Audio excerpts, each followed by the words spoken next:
Hello, guys, and welcome again. This is your guy, Chris Og from Chris Og Media Network. Try as much as possible to support us on this channel. We're on Instagram, we're on Facebook, and Twitter at Chris Og Media Network. Today, we're just going to look into some of the headlines of today critically, and we can share our own opinion with regard to it. Yes, EFCC have arraigned two alleged fraudsters for impersonating AnthonyJoshua to defraud two British ladies of £15,000.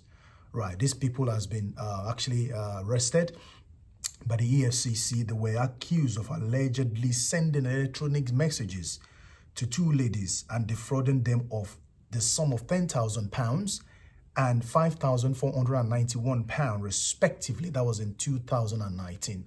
So they've actually been apprehended. They've been arraigned to be before the Justice SM Shahibu of the Federal High Court in Benin, Edo State, on a two-count charges, and each of which is impersonation. So this is what we keep saying at all times to our guys who bent on defrauding people of their hard-earned money. Right. The moment you begin to do it is the moment you should think of the fact that you're going to be caught someday. It's quite unfortunate that these guys don't learn from examples. They don't learn from the people that has been caught. I'm not mentioning no names here, but I just want people to think, to have it at the back of their mind that the moment you start to defraud people, that's the moment, and the day you're going to be caught is -1 from the day you started doing it.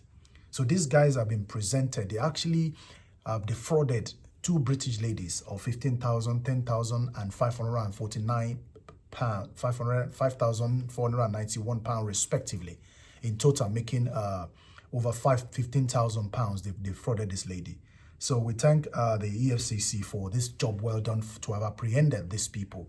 I mean, these are one of the ways by which we rub the face of Nigerian people in the mud to the Western world. It's quite unfortunate. We will be following this particular news back to back, and we'll be bringing you the update with regard to it. Right, there's been a trending videos, talks, and messages with regard to the iconic singer, superstar Tiwa Savage, linked with some sort of sex tape that has been released by an unknown person, a known blackmailer who has been demanding for money from her. Now, Tiwa Savage has actually owned up to this to say, you know what? I'm not going to pay a dime to any blackmailer so long I'm doing something that is natural.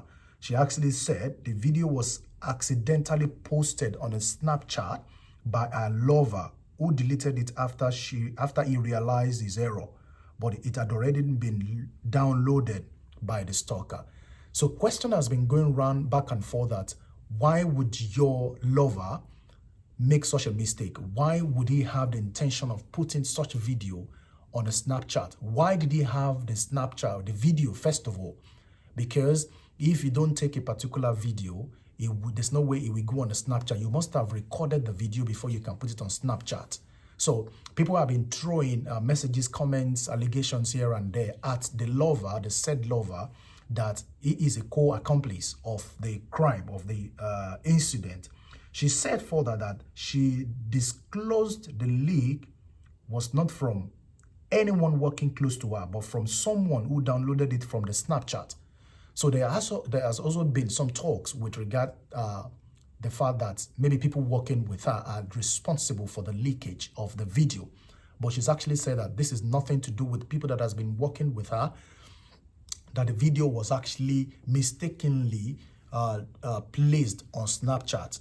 And the moment a lover sees that this is an error, it took the video down, but that had already been downloaded. People are on Snapchat, they are everywhere these days waiting to see what's going to fly around. So she's owned up to her. She even went for that to say, you know what, she's boastful about it, to say, you know what, I am more crazy. She said she's even more crazy that she could even post the video on social media herself. It's quite sad, and at the same time, it's not sad. She said she couldn't sleep when she first saw the video on the social media, but there's nothing she can do. She can't kill herself. So she's pleaded with all her fans to ignore the video and see it as one way or the other for the person trying to blackmail her to get money from her, and that she's not going to pay the person a dime whatsoever. That's exactly what she said. there's been comments that when are we going to rest of these sex tapes and nude pictures and things like that? When is the social media going to go on holiday with regard to all of these things? Because every now and then we seem to have pictures, we seem to have videos of people, we seem to have talks on the, which is making the headlines of every papers, sex pictures, nude pictures and stuff like that of top celebrities. That when is the social media going to rest with regard to this? What is your comment? What's your take on this? Do you think she should still feel sober for that? Or do you think she should just forget about it and move her life on, that shit happens, things can happen, anything can happen at any time. But the question is, do you think that a boyfriend is responsible? Or do you think the boyfriend is a co-accomplice of this particular incident? Because initially, he is the one that actually had the video mistakenly placed on Snapchat. What is your comment? What do you think about that? Leave it in the comment section for us. Let us deal with it. Right. The toll gate, right, that was set ablaze sometimes last year, October 2020, has been rebuilt, ready to commence operation. Right, so you're aware of the incident that happened sometimes last year, specifically October the 20th, 2020. That was last year, where members of the public showcased their grievances with regards to police brutality across board. And as such, they have gathered at the tollgate, Lekki tollgate, where a lot of citizens were shot dead by the Nigerian police, by the Nigerian army.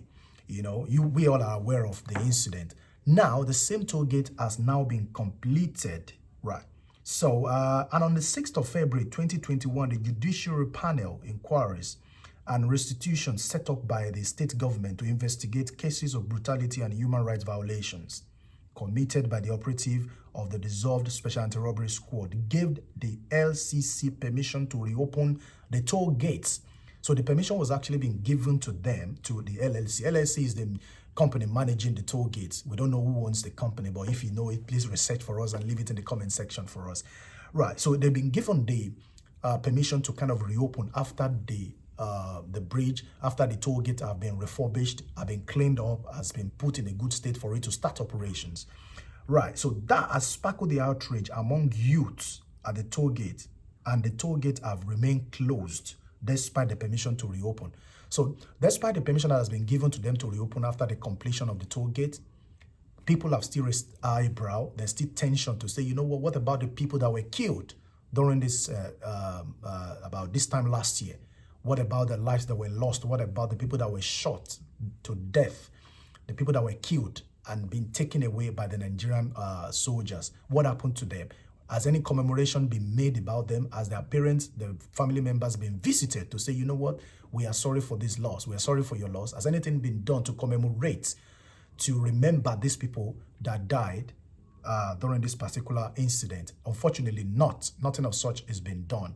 So to October the 20th of 2020. So by next week, it will be a year. And then there's been some kind of talks here and there to say youths or Nigerians in general are trying to stage another protest in commemoration, in remembrance of those that were killed during the last year and SARS protest. What's your take on this? Do you think the toll gate should be reopened to commence operation? Or do you think people that were killed, citizens that were killed in cold blood, should be actually celebrated first, should be given, should be remembered first before we can think of reopening toll gate? Whatever it is, leave it in the comment section for us. Let us deal with it. Let us see exactly what your takes are on this. This is Chrisok Media Network, where we bring you items of news, undiluted news directly from the source. We will have verified our news, first of all, before coming to talk to you about it. But whatever your takes are on this with regard to the news that has been that you've heard today, leave it in the comment section for us. Let others learn from it, and we will deal with it accordingly. And until next time, when I'll be coming your way, I am Chris from Chrisok. Take care and have a nice day. Bye.